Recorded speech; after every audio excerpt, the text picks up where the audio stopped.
वीर में असाधारण स्तर की शक्ति है। आप लोग इसे जेएनयू की चादरों पर फैला रहे हैं, ठीक है? ठीक है। अगर आप इसके साथ ये कर रहे हैं तो यह आपकी मजबूरी है। हमारे पास एक शरीर है, हम इसे खुद से अलग नहीं कर सकते, ये मौजूद है। शरीर की अपनी जरूरतें हैं, जैसे कि शारीरिक भूख है, वैसे ही कामुकता है। पर किस हद तक, यह आपके ऊपर है। योग विज्ञान में इसे वीर्यम कहा जाता है। यह सबसे शक्तिशाली चीजों में से एक है। जाहिर है यह शक्तिशाली है, अगर आपको खोजना आता हो तो।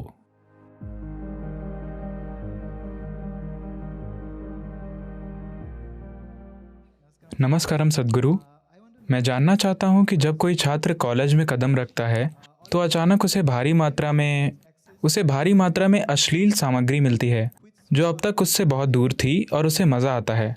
जैसा कि हमने कहा कि वो पृथ्वी पर स्वर्ग का अनुभव करता है, और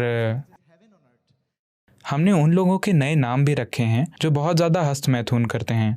हम कभी कभी ऐसा बहुत ज़्यादा करते हैं, तो हमें कैसे पता चलेगा कि ये कितना अच्छा या बुरा है? क्या आप हमें हस्तमैथुन की सच्चाई बता सकते हैं?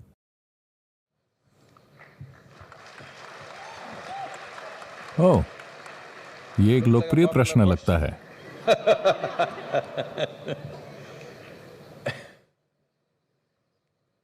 देखिए, हमारे पास एक शरीर है, हम इसे खुद से अलग नहीं कर सकते, ये मौजूद है। अच्छा ये होगा कि हम इसकी सच्चाई समझें। पर अभी दुनिया में समस्या ये है कि दुनिया के कुछ धार्मिक संस्थानों ने यह रवैया अपनाया है कि इंसान का शरीर ही गलत है। इस वजह से संस्कृतियों ने इसे छिपाना शुरू कर दिया। वैसे इस संस्कृति ने इसे कभी नहीं छिपाया, पर अंग्रेजों के आने के बाद हम अंग्रेजों से ज्यादा दकियानूसी हो गए। पर अगर आप उस समय से पहले के मंदिर देखें तो मंदिरों के बाहर की सभी कलाएं अश्लील हैं, अगर आप अश्लील कहना चाहें तो। पर हम उन्हें अश्लील नहीं कहते, हम सिर्फ इंसानी शरीर के विभिन्न आयामों की बात कर रहे हैं। क्योंकि हम इसे गलत नहीं मानते, हम बस इसे जीवन का बाहरी हिस्सा मानते हैं। अगर आप सिर्फ वहीं रहते हैं तो आप हमेशा भौतिक आयाम में रहेंगे, आप कुछ और नहीं तलाशेंगे। तो मंदिर में हमेशा ये बाहर होता है। आपका काम है इसे देखना और समझना कि ये जीवन की बाहरी चीज है, और जीवन की गहराई में जाने की कोशिश करना, पर साथ ही इसे नकारना नहीं, न इसका महिमा मंडन करना, न ही इसे नकारना। यह सबसे महत्वपूर्ण बात है। पर आपके कॉलेज में इन चीजों को देखा जाता है, आपका इंटरनेट या जो भी। लोग मुझे बताते हैं, किसी ने मुझे बताया, मुझे नहीं पता कि यह प्रतिशत सही है या नहीं। जब मैंने पूछा कि सामग्री क्या है, मैं इंटरनेट और इसकी सामग्री को समझने की कोशिश कर रहा था। इंटरनेट पर वास्तविक सामग्री क्या है? उन्होंने मुझे बताया, आपको पता होना चाहिए। उन्होंने बताया कि इंटरनेट पर 70% सामग्री अश्लीलता है। क्या ऐसा है? आपको पता होगा।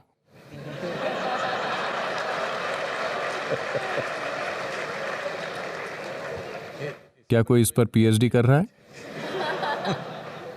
उन्होंने मुझसे कहा 70%। मैंने कहा 70% अश्लील चीजों का होना गलत है, और ये एक बीमारी है। अगर ये एक छोटा प्रतिशत हो तो ठीक है।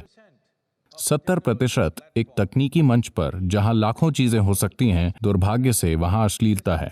जीवन का सिर्फ जीव विज्ञान, ये बहुत दुर्भाग्यपूर्ण है। क्योंकि जब आप एक इंसान के रूप में आते हैं तो आपका शरीर आपके जीवन का मुख्य हिस्सा नहीं है, यह आपके जीवन का एक हिस्सा है। आपके दिमाग में इतनी क्षमता इसलिए है कि आपकी बुद्धि आपके जीवन का मुख्य हिस्सा बने, और अगर आप सचेत हो जाएं तो आपकी चेतना आपके जीवन का मुख्य हिस्सा बन जाती है। शरीर एक बैल का मुख्य हिस्सा है, ये उसके लिए ठीक है, वो बस यही जानता है। पर शरीर मानव जीवन का मुख्य हिस्सा नहीं होना चाहिए। यह हमारे जीवन का हिस्सा है, हम इससे इनकार नहीं कर रहे हैं। तो आपके जीवन के एक चरण में यह ऐसा होता है। एक 95 वर्षीय व्यक्ति अपने डॉक्टर के पास मेडिकल जांच के लिए गया। डॉक्टर ने पूरी जांच की और कहा, अरे बूढ़े जवान, आप 95 की उम्र के लिए बहुत अच्छा जी रहे हो, आपको कोई समस्या नहीं है। फिर बूढ़े व्यक्ति ने पूछा, डॉक्टर, पर मेरे यौन जीवन का क्या? तब डॉक्टर ने उसकी ओर देखकर पूछा, उसके बारे में सोचना या उसकी बातें करना? तो जीवन के कुछ चरणों में आप सिर्फ इसकी बातें करते हैं या इसके बारे में सोचते हैं। कभी कभी आप इसमें लिप्त होते हैं। ये जीवन के गुजरते हुए चरण हैं। आपके लिए ये किस हद तक जरूरी हैं, इसे आप सबसे अच्छा तय कर सकते हैं। पर साथ ही आप अपने शरीर को समझने के लिए यहां नहीं आए हैं। कम से कम आपको जीव विज्ञान में एमएससी करनी चाहिए थी। आपको एक तकनीकी संस्थान में जीव विज्ञान की खोज करके समय बर्बाद नहीं करना चाहिए। क्या इसका मतलब यह है कि आप में जीव विज्ञान नहीं है, आपकी शारीरिक जरूरतें नहीं हैं? आप में हैं, ये ठीक है, पर इसे आपका बाहरी हिस्सा होना चाहिए, न कि आपके जीवन का मूल हिस्सा, क्योंकि इससे आप में एक कमी आ जाएगी। आप एक प्राणी थे जो पूरी तरह से शारीरिक था, फिर आपका विकास हुआ और अब आप में शरीर से परे अपनी खुद की बुद्धि है। देखिए, जानवरों की बुद्धि सिर्फ उनके शरीर के लिए काम करती है। भोजन कैसे पाया जाए, अपना साथी कैसे पाया जाए, यही उनका पूरा जीवन है। अगर मानव बुद्धि भी इसी तरह काम करे तो आप विकास की प्रक्रिया के खिलाफ जा रहे हैं। आप वापस जाने की कोशिश कर रहे हैं, विकास की प्रक्रिया को पीछे ले जा रहे हैं। यह जरूरी नहीं है। इसका मतलब ये नहीं है कि आपके पास शरीर नहीं है। शरीर की अपनी जरूरतें हैं, जैसे कि शारीरिक भूख है, वैसे ही कामुकता है। आपको इसे किसी तरह से पूरा करना है, पर किस हद तक, ये आपको चुनना है। पर निश्चित रूप से यह आपके जीवन का मुख्य हिस्सा नहीं होना चाहिए, क्योंकि आप अपनी बुद्धि और चेतना को मुख्य हिस्सा बनाने की विकास योजना को पीछे ले जा रहे हैं। इसके बजाय आप अपने शरीर को मुख्य हिस्सा बना रहे हैं।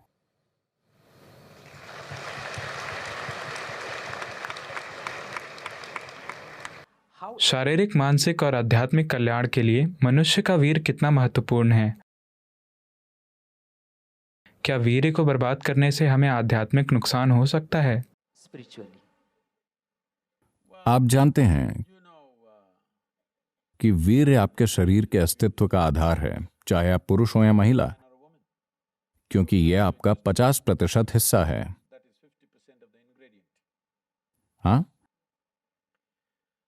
हमारे पास त्वचा है, हमारे पास कोशिकाएं हैं, हमारे पास बाल हैं, हमारे शरीर के कई अन्य पहलू हैं, दिल, लिवर, किडनी, बहुत सी चीजें हैं।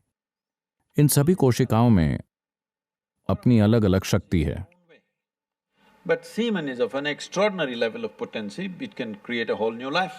पर वीर्य में असाधारण शक्ति है, ये एक नया जीवन बना सकता है। आज आप एक उपकला यानी एपिथेलियल कोशिका लेकर प्रयोगशाला में बहुत कुछ कर सकते हैं और शायद हम आपका क्लोन बना सकते हैं, ठीक है? तो क्षमता यहां भी है, पर उस तरह की क्षमता नहीं है जितनी कि उस कोशिका में है जिसे आप वीर्य कहते हैं। तो यौगिक संस्कृति में इसे वीर्य कहा जाता है। वीर्य का एक अर्थ वज्र भी है, जिसका अर्थ है स्थिरता या हीरा, Stability or diamond, which is the hardest thing. जो सबसे कठोर चीज है। तो मानव शरीर में वीर्य को वज्र के समान माना जाता है। इसका मतलब है कि ये सबसे शक्तिशाली चीजों में से एक है। अगर आप इसका उपयोग करना जानते हो तो इसके उपयोग का एक तरीका है कि आप इससे बच्चे पैदा कर सकते हैं। ये एक बात है। अगर आप ये सवाल इसलिए उठा रहे हैं क्योंकि आप लोग इसे जेएनयू की चादरों पर फैला रहे हैं, Okay. अगर आप ऐसा कर रहे हैं, आप जो कर रहे हैं वो कर रहे हैं, जिसे नैतिक रूप से आंका नहीं जाना चाहिए। मुद्दा ये नहीं है, सवाल ये है कि आपकी मजबूरी किस स्तर पर है। इस शरीर की किसी भी चीज से क्या हम एक अलग स्तर का काम कर सकते हैं? बिल्कुल। सिर्फ वीर्य ही नहीं, इस शरीर की हर चीज को रूपांतरित किया जा सकता है। देखिए, मान लीजिए मैंने आप सभी को सूप बनाने की सामग्री दी। आप सभी को वही सूप बनाने की सामग्री दी। क्या आपको लगता है कि आप सभी एक ही सूप बनाएंगे? नहीं, आप 500 किस्मों के सूप बनाएंगे। हालांकि सामग्री एक ही है। अभी हमारे साथ यही हुआ है। हम सभी मौलिक रूप से एक ही सामग्री हैं, पर देखिए हम में से हर एक कितना अलग है। अलग अलग सूप। अगर मैं आपको सूप बनाने की सामग्री दूं, तो आप एक शानदार सूप या एक घटिया सूप बना सकते हैं। ये इससे तय होगा कि आप में कितना कौशल है ना? तो ये हर बात पर लागू होता है, न सिर्फ वीर्य पर। आपके शरीर और आपके मन के हर आयाम को आप किसी जबरदस्त चीज में बदल सकते हैं, या इसे औसत दर्जे का या एक गंभीर समस्या बना सकते हैं। आपके जीवन का हर पहलू, यही जीवन के इस पहलू के लिए भी सच है। ये वही ऊर्जा है। देखिए, लोग इसका शाब्दिक अनुवाद कर रहे हैं, पर अगर आप उपकलता यानी एपिथेलियल कोशिकाएं बनाना चाहते हैं तो शरीर इस पर जितनी ऊर्जा खर्च करता है उसके मुकाबले अगर आप एक वीर्य की कोशिका बनाना चाहते हैं तो शरीर जितनी ऊर्जा खर्च करता है वो बहुत अलग है। इसे वैज्ञानिक रूप से स्थापित किया जा सकता है। इसलिए जब आप इतनी ऊर्जा का निवेश कर रहे हैं तो जाहिर है कि अगर आपको खोजना आता हो तो इसमें क्षमता है। लेकिन क्या आप में खोजने की क्षमता है? क्या आप खोज करने में सक्षम हैं? क्या आपके पास ऐसा करने के लिए जरूरी साधना और मार्गदर्शन है? ये एक बड़ा सवालिया निशान है।